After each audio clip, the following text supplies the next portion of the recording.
All right, the impossible happened. I have leftover brisket. So today I'm going to be making Oven Baked Brisket Chili.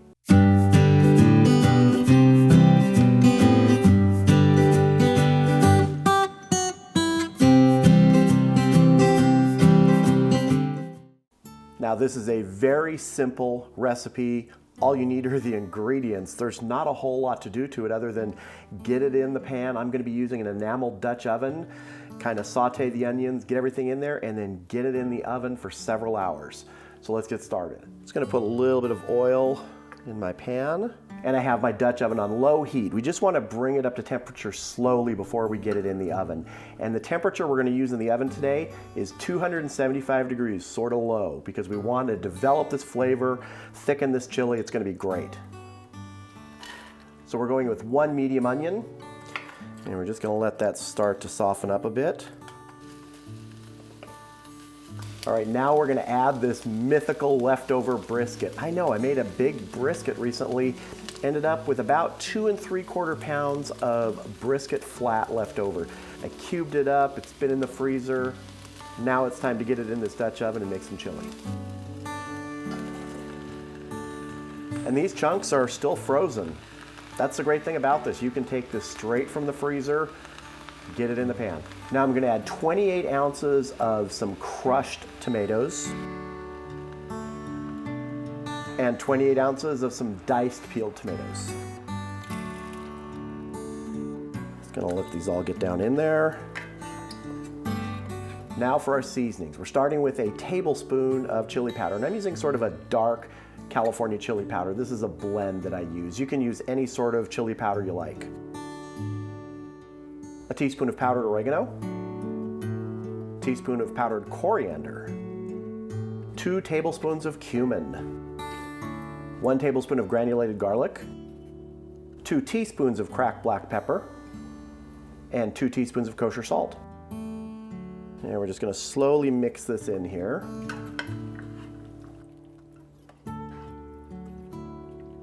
This is already smelling really good. We're going to add another 15 ounces of some crushed peeled tomatoes.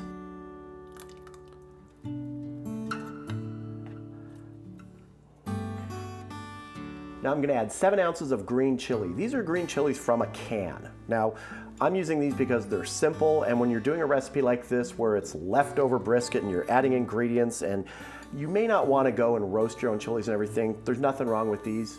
I use these all the time. And we're not even going to break these up yet. Those will break down over time. Just going to mix things in here. And that's it. We're going to get the lid on this and we're going to get it into our oven.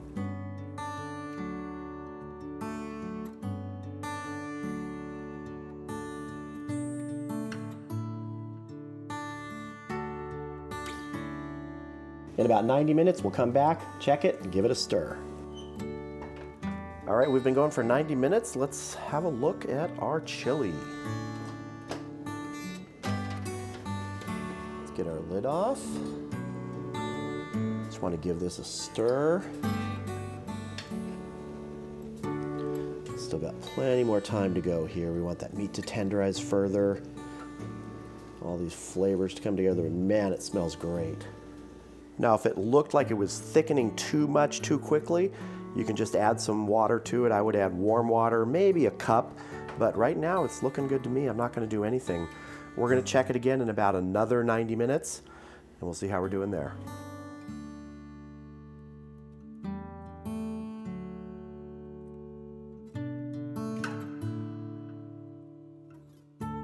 All right, we are at the 3-hour mark, 90 minutes and 90 minutes. Check my math. I think that's right. Let's see how we're doing. I lifted the Dutch oven out of the oven so that we could check it on the stovetop and see. Let's have a look.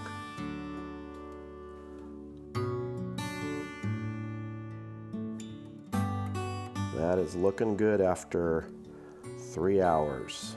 Now, some may wonder, why are you doing this in the oven? One of the great things about baking or roasting chili and things like that in a covered Dutch oven is you don't have to nurse it over a flame, like keeping it at a simmer. You have a nice indirect all-around surrounding heat, which just does a terrific job. I mean, look at this. That is looking great. And that meat is just breaking apart as you touch it there. Looking good. Now let's give it a quick taste. See if we need to adjust anything at this point. It's not done. I'm gonna let it go further, but I wanna get a taste right now. That's pretty good. Oh, I like that. A little bit of heat, not too much. Again, this sort of recipe, you could kick that heat up with more chili powder very easily. But this is looking good. I'm gonna get the lid back on, gonna get it back in the oven, and we're gonna let it go for another hour, and then I think it's gonna be done.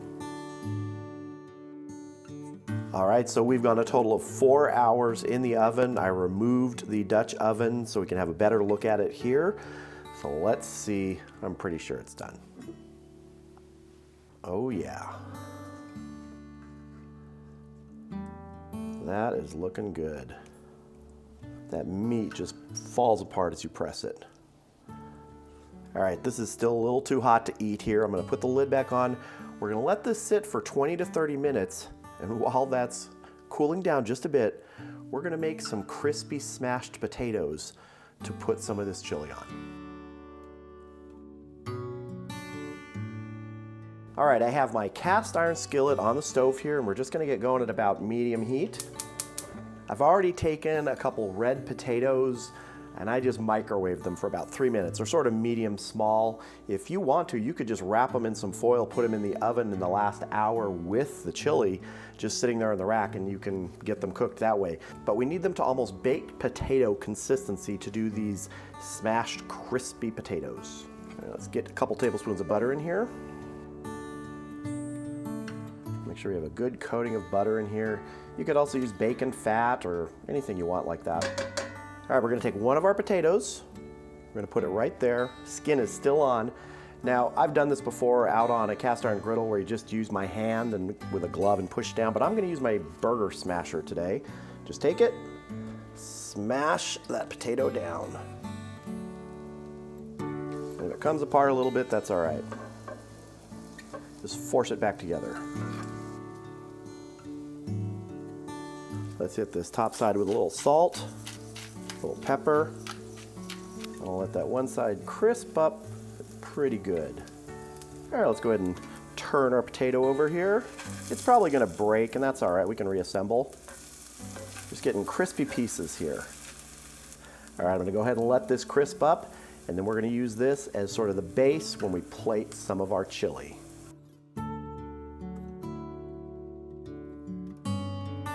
All right, our chili has cooled enough so that we can enjoy it without burning our mouths.